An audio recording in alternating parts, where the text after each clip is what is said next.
Well, it's been a long day and getting here late tonight, but I hope that you've had a blessed day and a productive day, a day that is productive in the Lord, and you had the opportunity to witness to somebody today. Let's get back into their Genesis study, and now let's look at day 3. I want you to continue to keep in the back of your mind about the way God does things, His method of operation, and we're going to see that in day 3 of creation. He creates, then He separates, and today we're going to see something else that He adds on to His method of operation.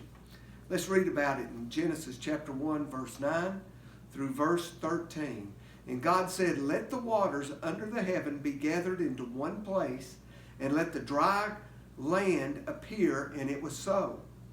And God called the dry land earth, and gathering together of the waters called He seas, and God saw that it was good. And God said, "Let the earth bring forth grass, the herb yielding seed, and the fruit tree yielding fruit after his kind, whose seed is in itself upon the earth," and it was so. And the earth brought forth grass, and herb yielding seed after his kind, and the tree yielding fruit, whose seed was in itself after his kind. And God saw that it was good. And the evening and the morning were the third day. Well, what we can do is, here God is taking the land itself, and He's basically separating the land from the waters. And He's setting boundaries upon both. And here we see God setting boundaries. And when you read in Proverbs, and let me quickly turn over that, Proverbs 8 and 29, "When He gave to the sea His decree, and the waters should not pass His commandment, when He appointed the foundations of the earth." So the land and the seas have boundaries. And that kind of goes against these climate theorists that says the earth is warming and the seas are just going to overflood Florida and overtake the land. God has set boundaries for the things on the earth. And we're going to talk more about boundaries that He's also set in our lives as well. And the next principle that we can see here, as He brings forth and He creates the land and creates the waters, and He separates them, creating the dry land from the seas, but then He starts filling in what He has separated. And He starts filling in the dry land with the plants of the earth, the herb-bearing seed, the fruit tree-bearing seed. He starts filling those items back into what He created. And you know, God does the same thing in our lives. He first creates us. He creates that new spirit within us when we come to Christ. And then He starts working on us and separating us from the darkness of the world with the light of His truth. But then once He separates, He doesn't leave us there. He starts filling our life back in with good things, with God things, with things that bring forth life and produce life, like He did on day 3. Whenever you see day 3, always think of Resurrection Day. And we can actually see and get a foreshadowing of what God is hinting at doing even in these first early verses of when He created everything. And on day 3, think of resurrection. Think of what came forth out of the ground.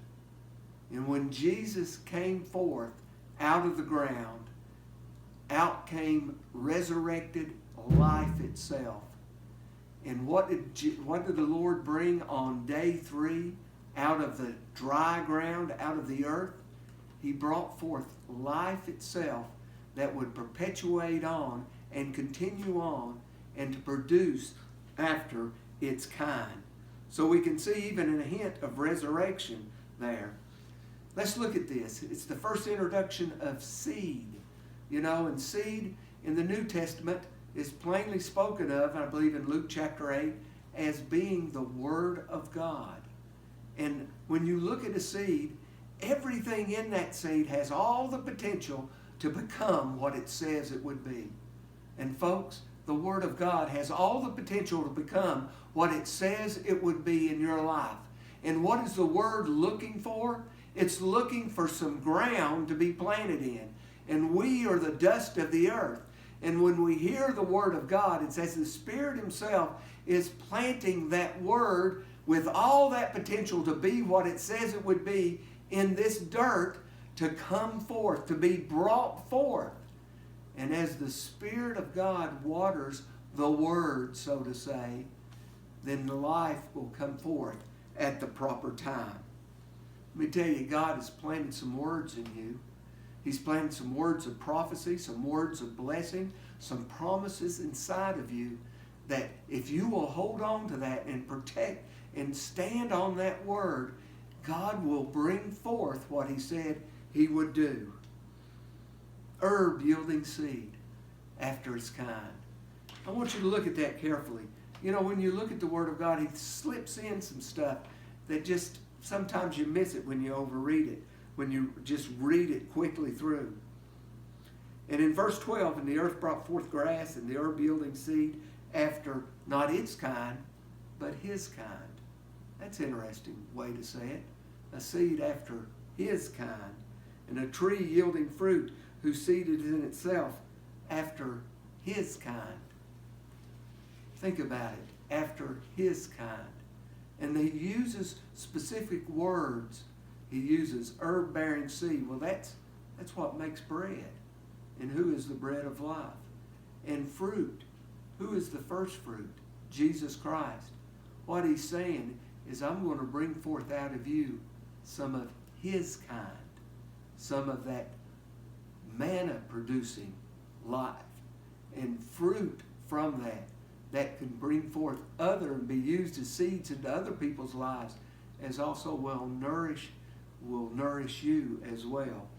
I tell you, the Word of God is incredible. And the last principle on day 3 is He set boundaries. God didn't do this haphazardly. He had a plan. He has a plan for creation, and He has a plan for your life.